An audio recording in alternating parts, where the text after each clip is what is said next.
Welcome back. We do apologize for the technical difficulty. Well, let me take you through the headlines.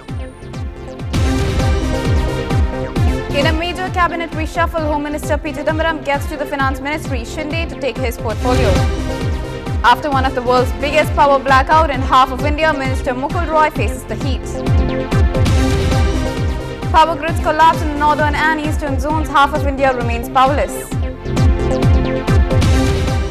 Chief Minister sanctions 30 crore rupees for encouraging developments in the fire services sector. Anna Hazare apologizes for his members' remarks offending media. News in detail. Home Minister P. Chidambaram has shifted to the Finance Ministry vacated by Pranab Mukherjee. Sushil Kumar Shinde, who is the Power Minister, gets Mr. Chidambaram's home portfolio, and Veerappa Moily, the Corporate Affairs Minister, takes additional charge of Mr. Shinde's Power Ministry.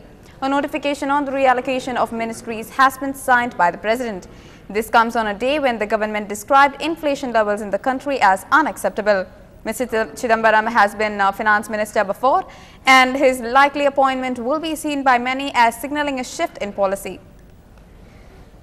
The present exercise of change of certain ministers in the Council of Ministers is not even cosmetics, but really pathetic. It is a clear case of talent deficit presently steering Dr. Manmohan Singh government. Mr. Chidambaram, whose record as a Home Minister is not distinguished at all, is being reverted as the Finance Minister in spite of his highly questionable role in the whole 2G scam about which the country needs answers. He is found to have his some contribution. Therefore, it will not be in the interest of nation to have him in the cabinet, but to talk of making him as the finance. Moving on, in what can possibly be termed as the world's biggest blackout, power supply in as many as 19 states in India crashed today. 3 major supply grids in northern, eastern and northeastern tripped this afternoon. The crisis was allegedly triggered after 4 states, Rajasthan, Haryana, Punjab and Uttar Pradesh, drew much more than their assigned share of power. The northern grid went down first, followed by the eastern. Then nearly 40 minutes later, the northern-eastern grid tripped in a cascading effect. By 2:30 p.m., more than 600 million Indians were confronting a blackout. कल ही हमने एक committee का appointment किया था और ये भी बताया था कि जो राज्य अपने दिए हुए कोटे से ज्यादा बिजली खींचते हैं उन पर पिनल कार्रवाई की जाएगी।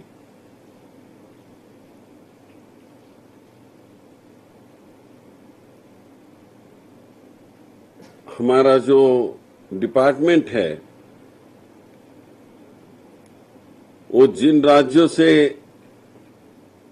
बिजली खींची जा रही थी ज्यादा, उनको भी बार बार इशारा दे रहे थे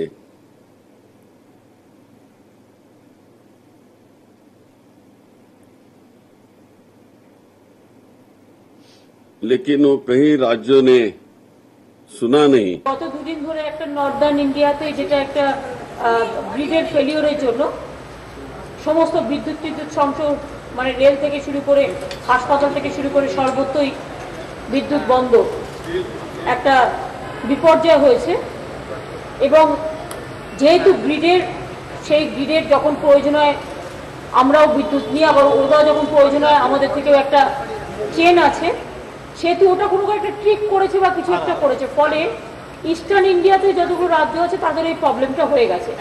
নর্দার্ন ইন্ডিয়ার প্রবলেমটাই কোনো একটা ট্রিক করেছে, ফলে আমাদের এখানেও টোটালটাই বিদ্যুৎটা চলে গেছে। এই অবস্থায় সারাতে গেলে 10 থেকে 12 ঘন্টা সময়ের আগে কিছুতেই হবে না, কারণ টোটালটাই ঠিক করে গেছে। একমাত্র কলকাতা সিএসসি সার্ভিস महादुर्भिक्षा काल दैविक प्रकोप चारों तरफ फैल रहा है। बिजली जो आप बोल रहे हो फेल हो गया, रेल कहीं अटक गया, कुछ हो The गया power sector, which is manifested in the total blackout of the 2 days and the grid failure. 60 crore people of the country, half of the population, is affected in 19 states. It's a huge failure of management in the power sector by the UPA government. Their failure is twin failure. It is management failure as well as the policy failure.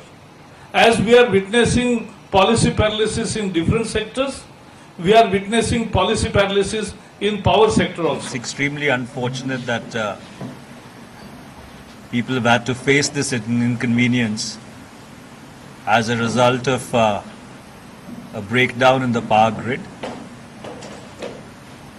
I am no expert on electricity, but the little I understand seems to suggest that apparently there was overdrawing by certain states. But be that as it may, we do hope that the power will be up and running soon, and the inconvenience which may have been caused would soon be over. Onto the Tamil Nadu Express accident in Nellore. Railway Minister Mukul Roy is under fire after this year's 4th major train accident yesterday. The fire that left 28 people charred beyond recognition has raised big questions on railway safety. Mr. Roy has been accused by ally the Congress of abandoning his ministry and spending too much time in Kolkata.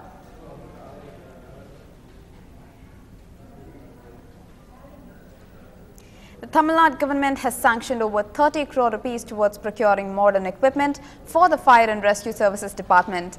This includes providing close to 2,000 personnel with modern gear, including gumboots, fireproof helmets and masks. Chief Minister Jayalalitha had approved a sum of 28 crore rupees in this regard, besides another 5 crore towards procuring ladders which can reach up to 54 meters to cater to high-rise buildings. In what seems like an impact, the government seems to have pulled up its socks after a 6-year-old girl got crushed under her wheels of her own school bus. Authorities in Cuddalore conducted a physical examination of its school buses to inspect whether they were in good condition. This comes in the wake of the death of a 6-year-old girl in Chennai who fell off her school bus by slipping through a hole last week, following which the Madras High Court had given the government 2 weeks' time to draft rules related to safety on school buses. மாவட்டத்தில் பொறுத்தவரைக்கும் ஒரு 800 வாகனங்கள் வந்துட்டு அனுமதி வழங்கப்பட்டது.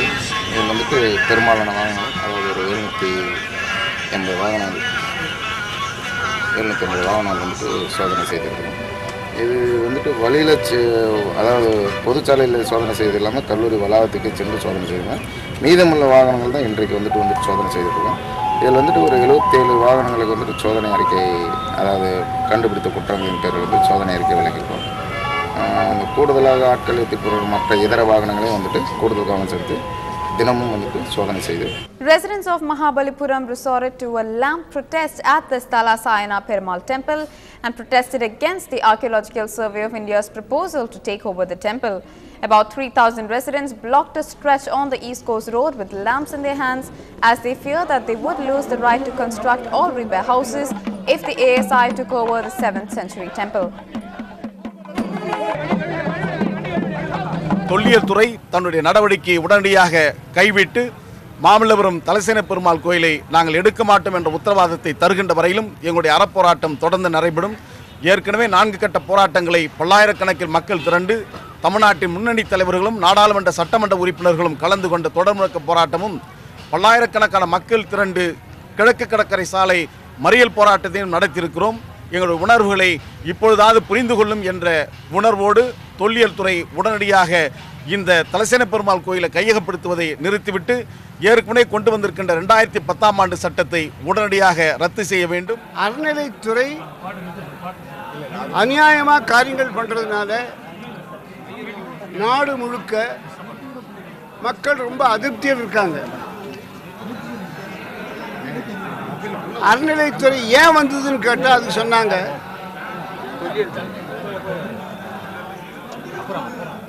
கோவில்களில் ஊழல் நடக்குது, அதுக்காக நாங்கள் வந்தோம்னு சொன்னாங்க.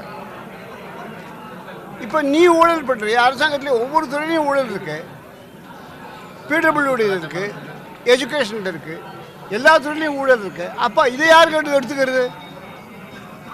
அதனால் அதோட அர்த்தம் இல்லாத பேச்சு இதெல்லாம். Moving on, IPS officer Abhishek Dikshit's house was raided by Tamil Nadu vigilance officers over allegations of receiving bribe from junior officers to transfer them. The raid started yesterday and went on till 4 this morning. Our crime correspondent Salim has more on this. Several allegations against two officers. One, Abhishek Dikshit, he is the 2006 batch IPS officer. Two, Sub-Inspector Ramachandran, he was with the traffic wing. He has been transferred to the Tirunelveli district, but he has not joined there yet. And Abhishek Dikshit has been transferred from SP Krishnagiri to SP Commander Force Headquarters in Chennai. Now, basically the allegation against SP Dikshit is that even after he was transferred, he facilitated 87 junior officers' transfer orders after receiving bribe. The bribe has been facilitated by Sub-Inspector Ramachandran. This is the allegation against them. We do not know how far it is true. This is one among the allegation. In fact, sources from the DVSC do tell us that raids were conducted in both the residences of the IPS officer and the Sub-Inspector concerned. The IPS, as far as the IPS officers is concerned, his official SP residence in Krishnagiri was raided by the DVSC police, and his native place is Uttar Pradesh. He was living in Kanpur, and raids was conducted there as well. Now, basically, police say that they will file a report to the government, and expectations are running high whether these two officers, the IPS officers and the Sub-Inspector, will be suspended by the government. It was a chaotic day for the Government Law College in Salem as it saw cows straying into its campus along with the students. This was the result of a protest staged by the students against the privatization of law colleges in Tamil Nadu, following the government's permission for the same. They demanded the eligibility test being conducted for young lawyers be withdrawn.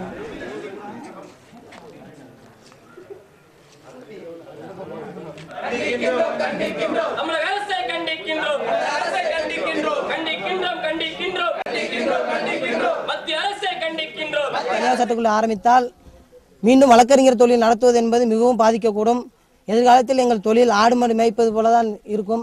அதன் காரணமாக இன்று நாங்கள் வகுப்பு புறக்கணித்து ஆடு மாடு மேய்த்து போராட்டம் செய்துள்ளோம்.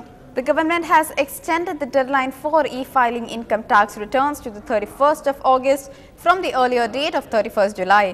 The extension has been made on consideration of reports of disturbance in general life caused due to failure of power. That e-filing of returns for individuals earning more than 10 lakh rupees has been made mandatory is also one of the reasons for the extension. More news on the other side of a very short break. Stay with us.